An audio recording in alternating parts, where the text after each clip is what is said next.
kita lanjutkan penjelasannya.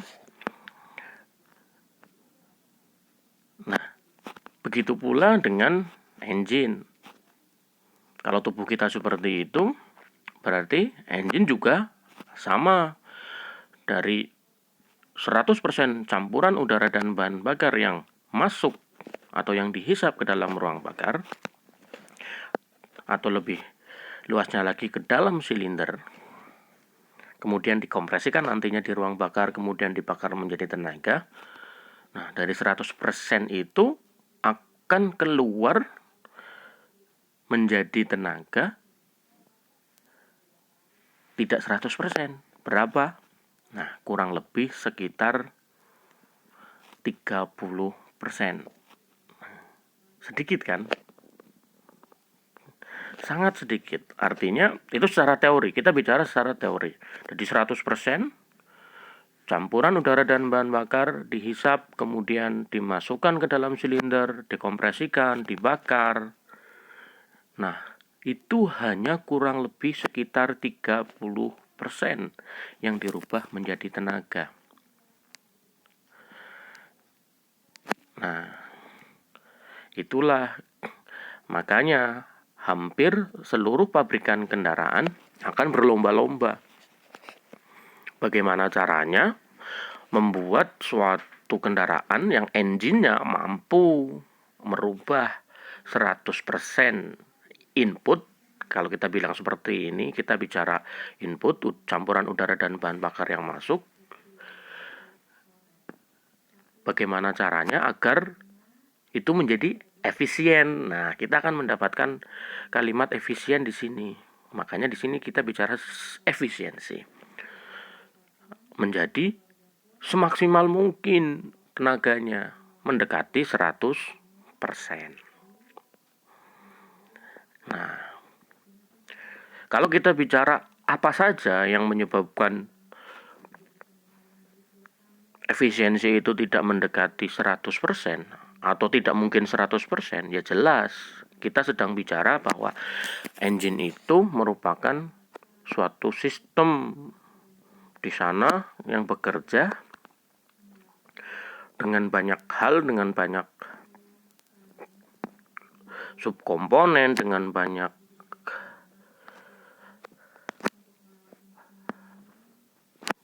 apa lagi?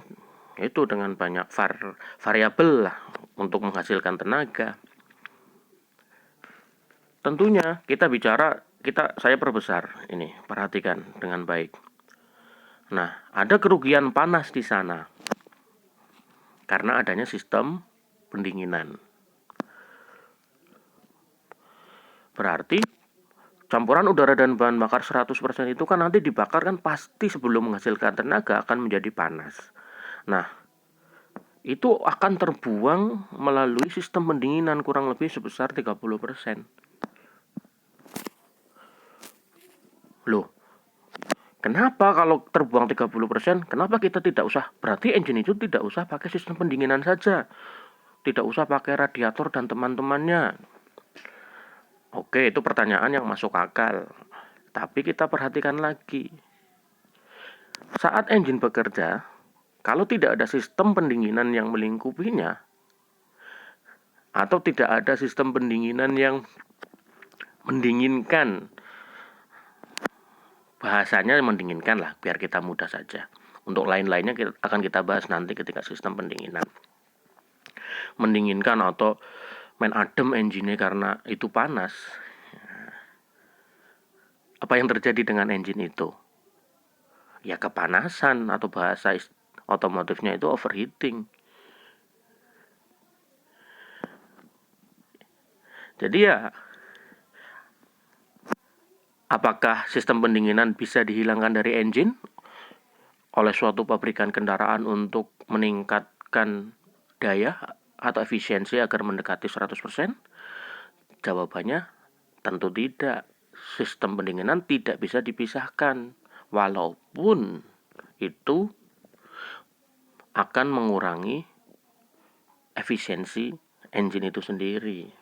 Tapi tetap dibutuhkan, karena harus tetap menjaga agar engine itu mampu bekerja secara tidak maksimal, kita bicara optimal. Kenapa?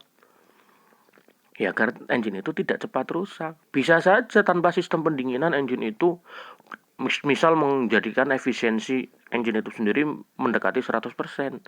Tapi usia pakai dari engine itu sendiri yang nantinya akan menjadi tidak lama.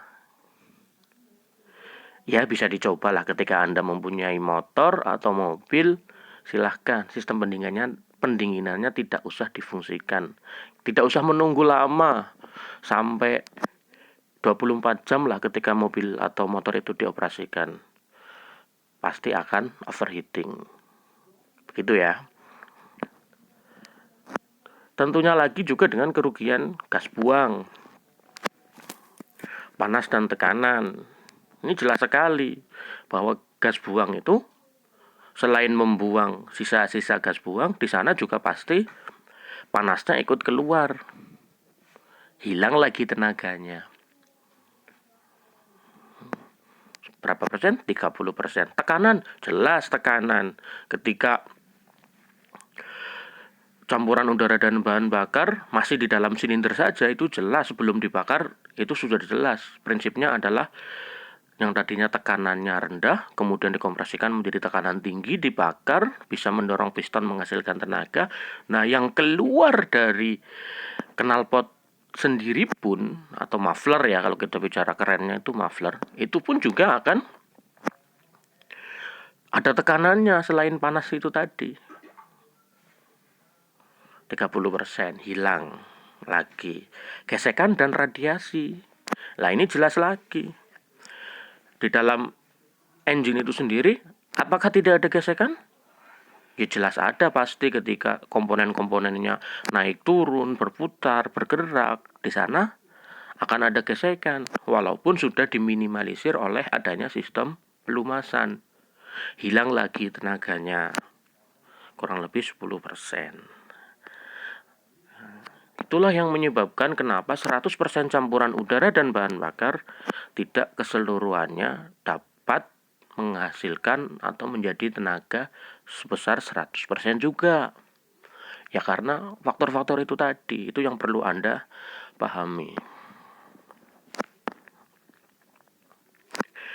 Nah, lebih lanjut, kalau kita bicara itu, maka akan ada faktor-faktor lain yang menyebabkan atau akan dibagi dalam beberapa sub efisiensi tenaga itu. Jadi dari 100% tadi, tidak semuanya dirubah menjadi tenaga sebesar 100%.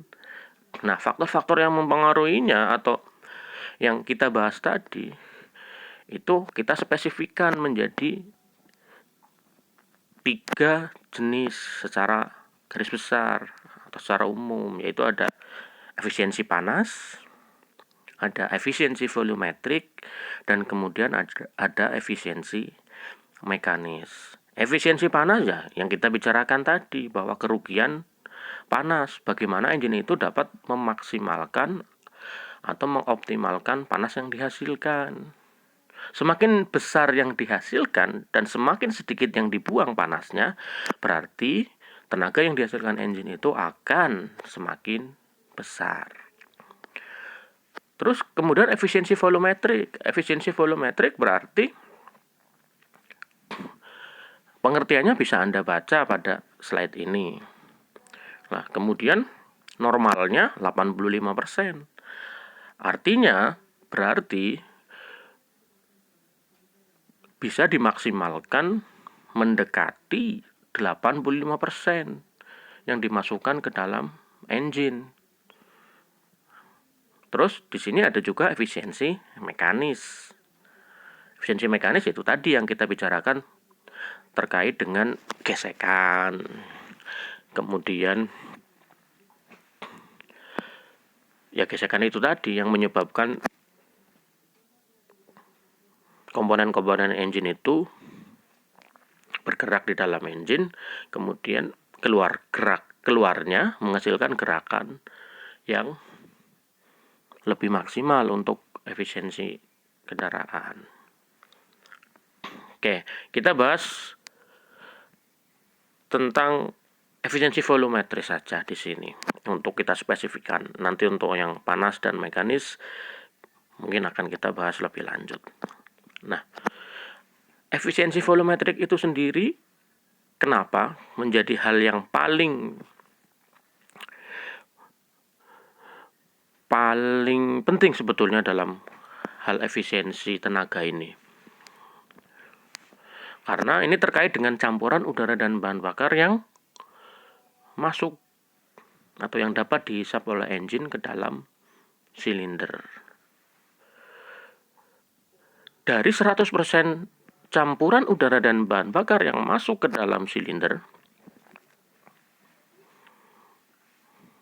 itu diharapkan nantinya bisa dibakar menjadi tenaga yang mampu meningkatkan efisiensi engine mendekati 100%. Nah, sekarang apa mungkin campuran udara dan bahan bakar 100% itu semuanya masuk ke dalam silinder? Jawabannya mungkin. Tapi mungkinkah dari, misal kita punya engine 1000 cc, anggap saja kita bicara bahwa engine itu atau silinder itu mampu menampung 1000 cc campuran udara dan bahan bakar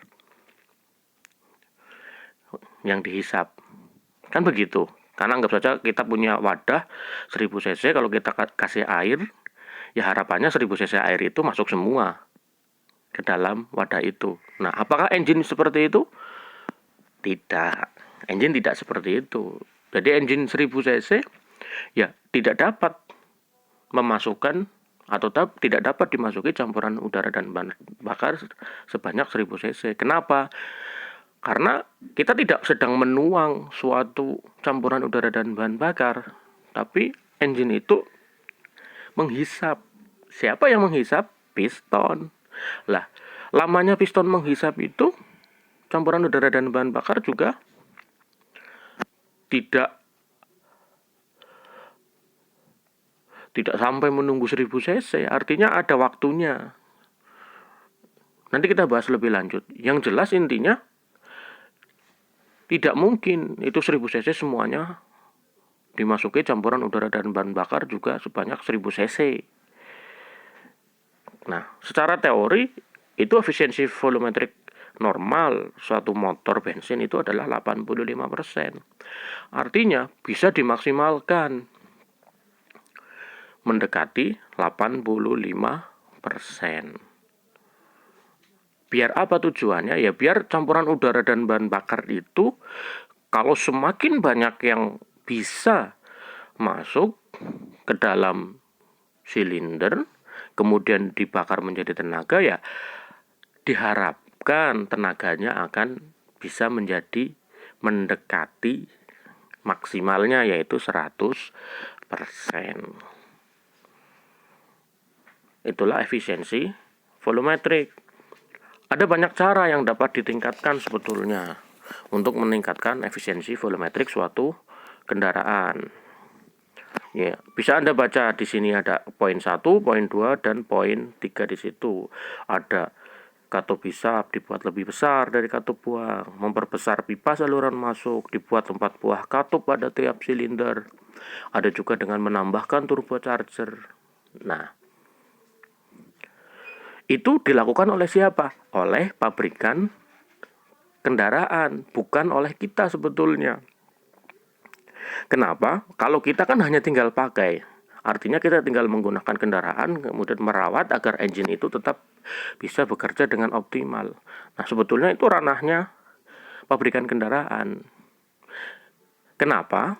Kalau kita yang melakukan sebagai pemilik kendaraan, berarti kita sedang bicara kita mengoprek atau memodifikasi engine itu. Kalau kita memodifikasi atau mengoprek engine, ya berarti resikonya jelas. Kita sedang merubah spesifikasi atau standar yang telah diriset atau dibuat oleh pabrikan dengan begitu lama agar bisa menghasilkan engine yang aman, nyaman, awet. digunakan. Jadi begitu. Kalau kita misal kita sendiri menambahi turbocharger engine kita, padahal engine kita itu, mobil kita, kendaraan kita tidak dilengkapi dengan turbocharger, ya resikonya adalah di engine itu sendiri nanti tidak mampu bekerja dengan optimal. Kalau maksimal mungkin bisa, tapi kalau tidak bisa optimal. Optimal di sini itu artinya engine itu mampu bekerja tidak hanya menghasilkan tenaga yang besar, tapi juga aman, awet, tidak cepat rusak. Nah, itu. Nah, ranah itulah yang sudah dipikirkan atau diriset oleh suatu pabrikan kendaraan. Sehingga sebetulnya kalau kita menggunakan kendaraan, ya biarkan kendaraan itu semuanya sesuai standarnya. Karena itu sudah dipikirkan dengan masak-masak, diriset oleh suatu pabrikan, sehingga menghasilkan kendaraan yang kita pakai atau kita gunakan. Oke, saya rasa itu. Tapi sebelum diakhiri, ya itulah kita bicara data utama motor atau unjuk kerja motor, yang artinya data utama motor itu suatu pabrikan pasti akan mengeluarkan data-data terkait engine-nya atau kendaraannya. Atau ya kita katakan suatu kendaraan atau suatu engine pasti memiliki spesifikasi di tiap unit atau di tiap sistem masing-masing. Ketika kita berusaha merubah spesifikasi itu dengan dalih ingin memaksimalkan tenaga, ingin memaksimalkan kecepatan dan sebagainya, ya resikonya jelas.